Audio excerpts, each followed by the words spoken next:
Friends, இன்னைக்கு நம்ம இங்கிலீஷ்ல பேசலாங்கிற நிகழ்ச்சியில புதுசா என்ன பார்க்கலாம் அண்ட் எதை பத்தி பார்க்க போறோம் அப்படிங்கிறது இருக்கு இல்லையா? ஸோ புதுசா நம்ம என்ன பார்க்க போறோம்னா இன்னைக்கான வேர்ப் அண்ட் இன்னைக்கான சென்டென்ஸை எப்படி மேக் பண்ணலாங்கிறது தான் புதுசா பார்க்க போறது.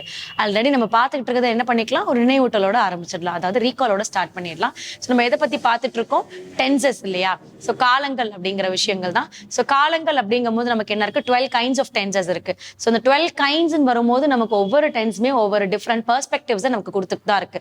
அதாவது ஒவ்வொரு டிஃப்ரெண்ட் அர்த்தங்களை நமக்கு ப்ரொவைட் பண்ணிட்டு தான் இருக்கு இல்லையா? ஸோ அந்த ஒவ்வொரு பெர்ஸ்பெக்டிவ்ஸுமே நம்ம எழுதக்கூடிய வாக்கியத்துல தான் நமக்கு வந்து ரிஃப்ளெக்ட் ஆகும். கரெக்டா?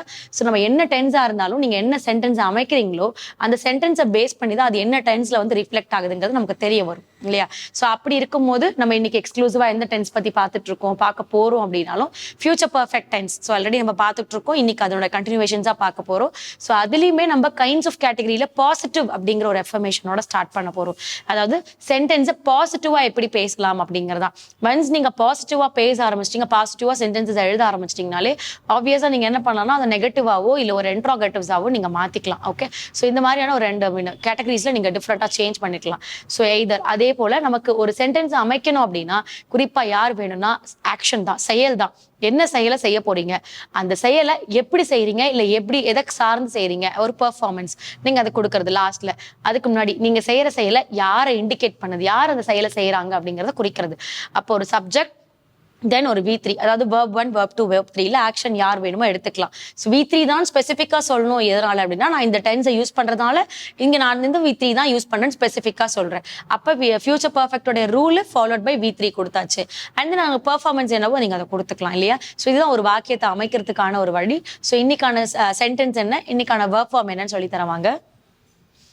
ஸோ இன்னைக்கு நம்ம பார்க்க போறது வந்து future perfect tense.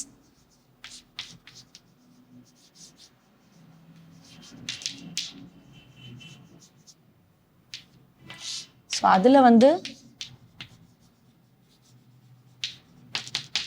Positive sentences use பண்ணுறோம் இல்லை, V1 V2 V3 இல்லையா? ஸோ V1 போது which is indicate present form,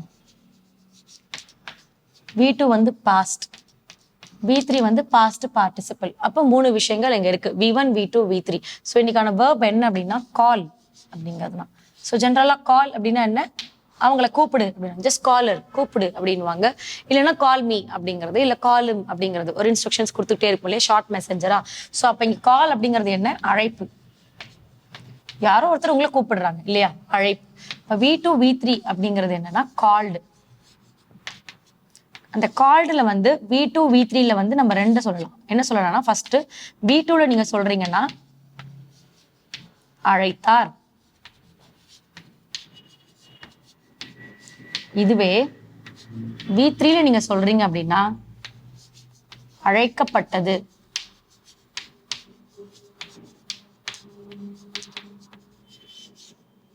அப்போ V1 V2, அதாவது V1க்கு கால் அழைப்பு, V2க்கும் V3க்கும் ஒரே ஃபார்ம் தான், கால்டுங்கிறது தான். பட் டிஃப்ரெண்ட் மீனிங்ஸ் வந்து கொடுக்கும். அழைத்தார், அழைக்கப்பட்டது. ஏன்னா இது வந்து என்ன சொல்றோம், பாஸ்ட்ல சொல்றோம், அழைத்தார், அவர் என்னை அழைத்தார் அப்படிங்கிறது. அண்ட் இது வந்து ஃபியூச்சர்ல சொல்ற மாதிரி பாஸ்ட் பார்ட்டிசிபிள்ல சொல்றதால அழைக்கப்பட்டது அப்படின்னு இருக்கு. அப்போ ஒரு வேர்ப் ஃபார்ம் ரெடி ஆயிடுச்சு இல்லையா? இப்போ இது இண்டிகேட் பண்றதுக்கு யார் வேணும், சப்ஜெக்ட் வேணும். ஸோ நம்ம கிட்ட என்னெல்லாம் சப்ஜெக்ட்ஸ் இருக்கு, I, we, you, he, she, they, it. So இதெல்லாம் சப்ஜெக்ட்ஸ்ல நம்ம கிட்ட இருக்கு இல்லையா? அண்ட் ஃபியூச்சர் பர்ஃபெக்ட் வரும்போது ஃபர்ஸ்ட் அவங்களுடைய ரூல் என்ன அப்படிங்கிறது நமக்கு வேணும். ஸோ சப்ஜெக்ட் கூட நமக்கு என்ன ரூல் தேவை இருக்கு. ஃபியூச்சர் பர்ஃபெக்டோட ரூல் என்னது, will have. So will have, அவங்க கூட யார் ஆட் ஆவாங்க, V3, அதாவது பாஸ்ட் பார்ட்டிசிபிள் V3ங்கிறது வந்து ஆட் ஆவாங்க இல்லையா? ஸோ அப்போ subject will have plus V3 அப்படிங்கும் போது ஸோ ஒரு ரூல் வந்து கரெக்டாக ஃபார்மேஷன் ஆயிடுச்சு. ஸோ இந்த ஃபார்மேஷனை வந்து என்ன பண்ண போறோம், சென்டென்ஸா அமைக்க போறோம். ஸோ எப்படி சென்டென்ஸா அமைக்கலாம், ஸோ he will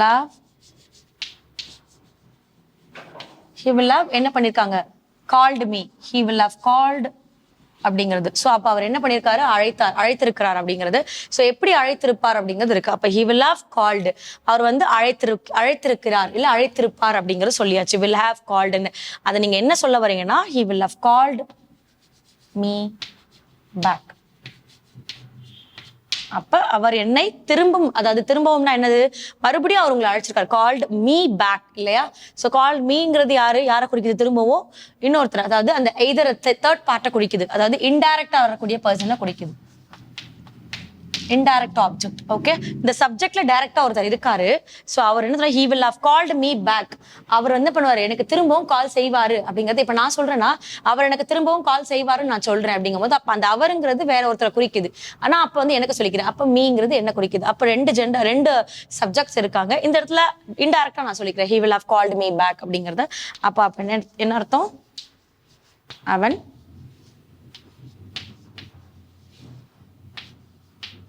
திரும்ப என்ன பண்ணாரு, he will have called me back இல்லையா? சோ அந்த me backங்கிறதுக்காக தான் திரும்ப. இதுக்கு முன்னாடி நம்ம என்ன சொல்லிக்கலாம், மீன் சொன்னதால என்னை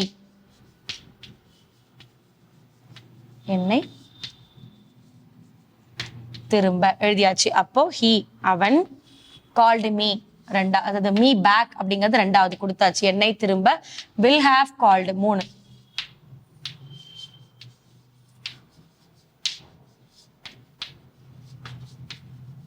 அழைத்திருப்பான். இதனோட கண்டினியூவேஷனா நமக்கு இங்க வருது. சோ அவன் என்னை திரும்ப அழைத்திருப்பான் அப்படிங்கிறது. அப்ப என்ன இண்டிகேட் பண்றாங்க, he will have called me back. அவன் திரும்பவும் எனக்கு கால் பண்ணிருப்பான், இல்ல என்னை கூப்பிட்டுருப்பான் அப்படிங்கறத நம்ம என்ன பண்றோம், ஃபியூச்சர்ல பெர்ஃபெக்ட்டா நம்ம சொல்றோம். ஓகேவா? சோ அப்போ இந்த இடத்துல நீங்க இன்டைரக்டா இந்த மாதிரி நம்ம சொல்லிக்கலாம். ஏற்கனவே நம்ம ஹெஸ் எல்லாம் பயன்படுத்திருக்கோம் இல்லையா? சோ அந்த மாதிரி நீங்க இது யூஸ் பண்ணிக்கலாம், இன்டைரக்ட் ஆப்ஜெக்ட்ஸ். நீங்க இது சென்டென்ஸ் பேட்டர்ன்ல சொல்லுவாங்க. நான் வருங்காலத்துல நான் உங்களுக்கு சென்டென்ஸ் பேட்டர்ன்ஸ்மே உங்களுக்கு நான் எக்ஸ்பிளைன் பண்றேன். சோ அப்போ உங்களுக்கான வெர்ப் ஃபார்ம் என்ன, அந்த வெர்ப் ஃபார்ம் எப்படி பயன்படுத்தலாம் அப்படிங்கறது நீங்க சொல்லியிருக்கேன்னு நினைக்கிறேன். இன்னைக்கு கிளியரா இருக்கும்னு நினைக்கிறேன். சோ இந்த வெர்ப் ஃபார்ம் வச்சுட்டு ஒரு 10 சென்டென்ஸ் ஒரு 5 சென்டென்சஸ் மேக் பண்ணுங்க. அதை வந்து என்ன பண்ணுங்க, ப்ராக்டிக்கலா பேசவும் பழகுங்க. அடுத்த கிளாஸ்ல அடுத்த சென்டென்ஸோட உங்களை மீட் பண்றேன். தேங்க்யூ.